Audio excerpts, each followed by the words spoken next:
Kali ini saya mau membagikan cerita tentang pendaki Gunung Merbabu, yang dimana ada dua orang, yang satu akhirnya mau tinggal di sana. Kisah ini dari Mas Ipen Alsikra tentang kisahnya saat mendaki di Merbabu. Seperti apa kisahnya? Mari mulai ceritanya. Waktu itu nanjak Merbabu via bekas desa Kaponan. Aku berdua bersama Ahmad Armani. Kami naik motor memasuki Gapura Wekas sampai ke desa terakhir, Desa Ndakan, yang menjadi secret awal untuk Simaksi.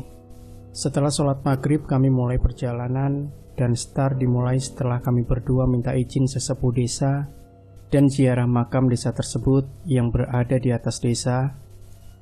Setelah persawahan warga, mulai memasuki pintu hutan pinus yang lebat, menambah serunya malam itu.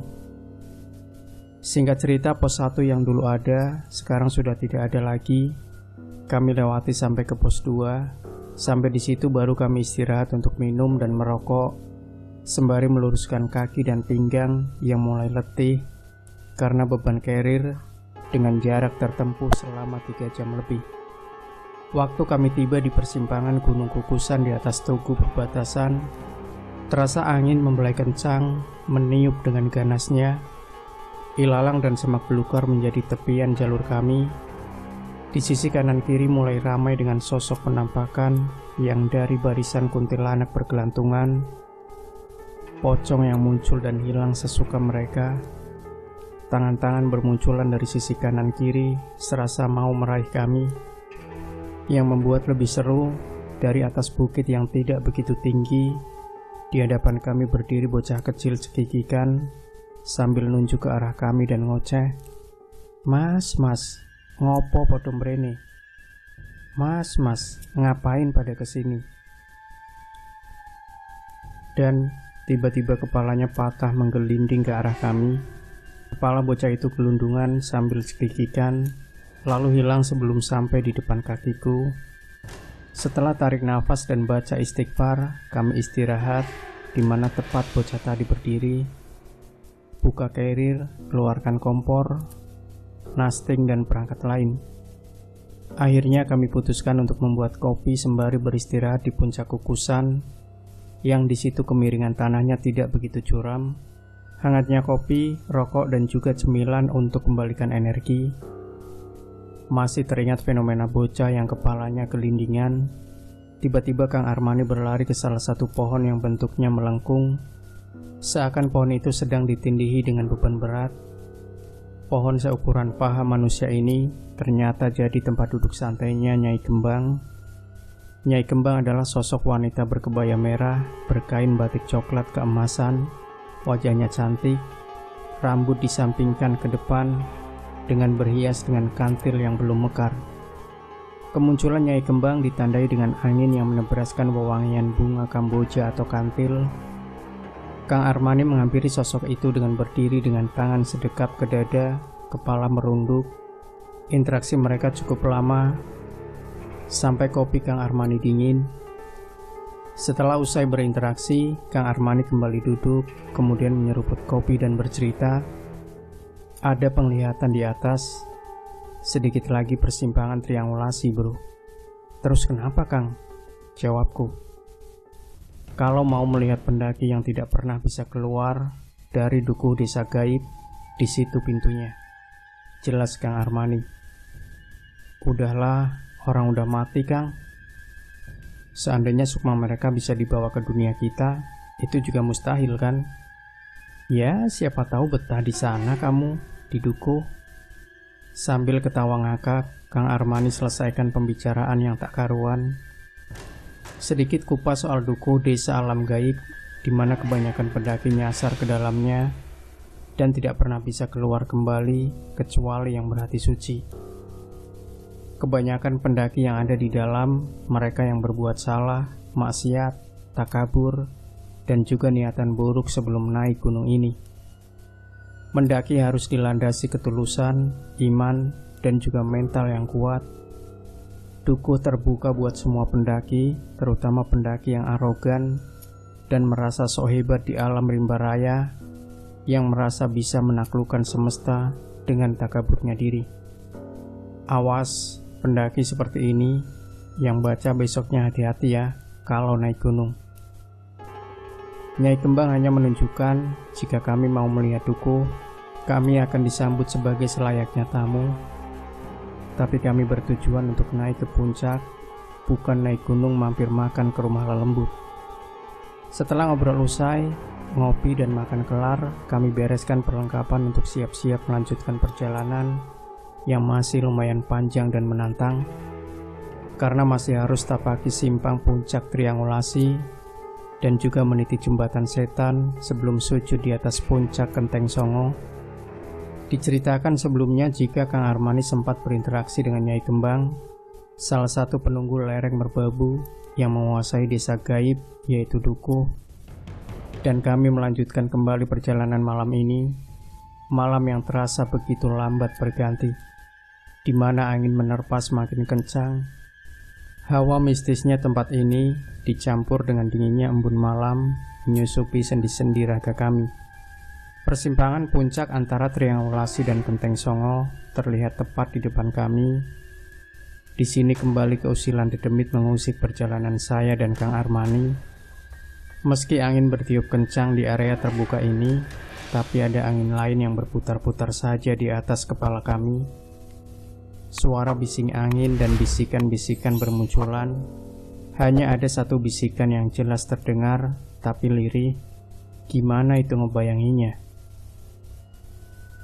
Terus, jalan lurus. Terus, jalan lurus.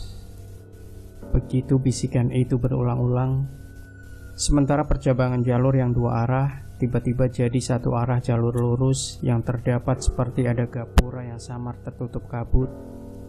Kuhentikan langkah lalu bilang ke Kang Arman, "Kang, jalurnya berubah itu," sambil sorotkan senter ke arah gapura di depan.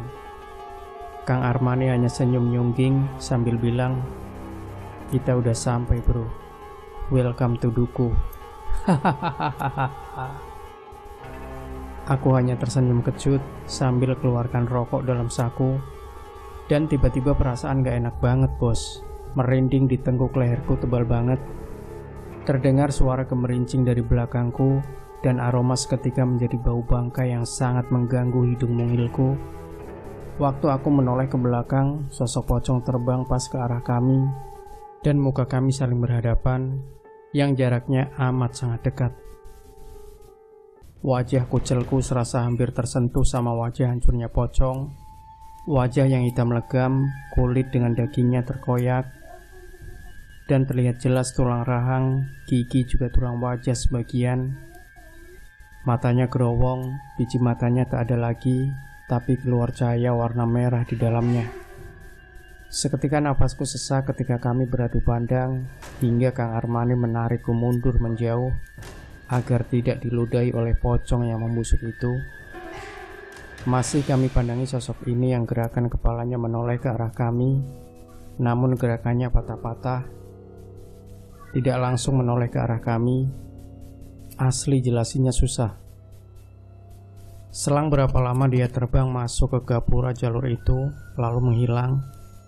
Jadi kalau ada terdengar bunyi gemerincing seperti kunci banyak yang disatukan, lalu digerakkan, akan keluar bunyi gemerincing.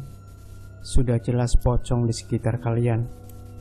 Saat kami berdua masih setengah bego menatap kosong ke arah hilangnya sosok pocong tadi, dari kejauhan seperti ada sinar keemasan terpancar. Ada sosok laki-laki berjalan. Setiap berjalan langkahnya memiliki aura kuat. Kabut di samping sisi kanan kirinya tersibak dengan sendirinya. Semakin mendekat, semakin meredup cahaya yang bersumber dari diri sosok itu. Setelah jarak hanya beberapa meter, terlihat jelas seorang pria gagah mengenakan celana dan baju hitam dengan ikat kepala warna merah, rambut panjang, wajah ganteng, namun terlihat taring di sela bibirnya. "Saya kami tua di desa Dukuh Kembang. Nyai sudah menunggu kedatangan Aden berdua," ucap sosok itu sambil menjelaskan. Dia adalah salah satu punggawa desa tersebut dan salah satu tetua jabatan di bawah pimpinan Nyai Kembang. "Mari Den, ikuti saja saya," ucapnya buyarkan lamunan kami berdua. Tak bisa menolak, bahkan tubuh seakan tiba-tiba bergerak dengan sendirinya mengikuti punggawa Nyai Kembang tanpa bisa berkata apa-apa. Karena kami sudah masuk ke dalam gapura yang bertuliskan aksara Jawa yang tidak bisa saya baca, kami telah masuk ke Dukuh Kembang.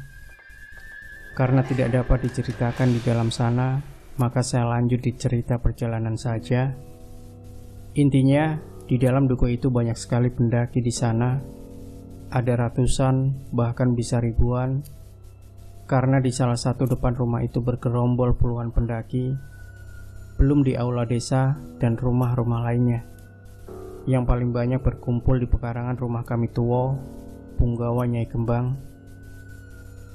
Kami keluar dari dukuh sekitaran tengah hari, dan setelah dihitung, kami di dalam sana sudah 2 hari 2 malam, sementara tidak begitu lama di dalam dukuh.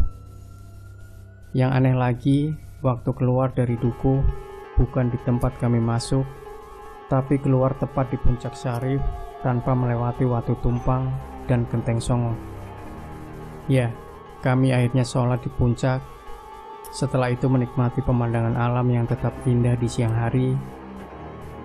Ngobrol panjang lebar, herannya kami tidak merasa haus dan lapar. Padahal kami bertemu pendaki lain dan bertanya hari saat itu.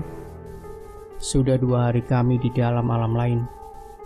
Akhirnya kami putuskan untuk turun lintas jalur melalui jalur Selo. Karena di jalur ini, selain indah, juga terdapat istana jin lain. Singkat cerita, aku dan Kang Armani berpisah di Sabana 2. Waktu itu di Sabana berkabut, dihiasi rintikan gerimis senja hari. Aku turun sendiri lalu pulang dengan membawa rahasia yang aku emban seumur hidupku. Dan cerita ini saya spesialkan untuk sahabat saya, Kang Ahmad Armani, yang sampai sekarang masih di atas merbabu. Mohon pembaca sekalian minta Al-Fatihahnya buat sahabat saya, Kang Ahmad Armani. Saya tidak dapat menjabarkan di dalam dukuh yang saya lihat, dan kenapa Kang Armani memilih tinggal di merbabu. Semua itu karena sahabat saya berpesan untuk cukup saya saja yang paham akan pilihannya. Pihak keluarga ikhlas melepaskan karena Kang Armani sempat pulang dan menginap 1 malam untuk menjelaskan pilihan dirinya waktu di malam ke-40 hari. Dunia itu pilihan, kita cukup menghormati dan menghargai jika pilihan itu yang terbaik. Demikian kisah saya sekalian dan terima kasih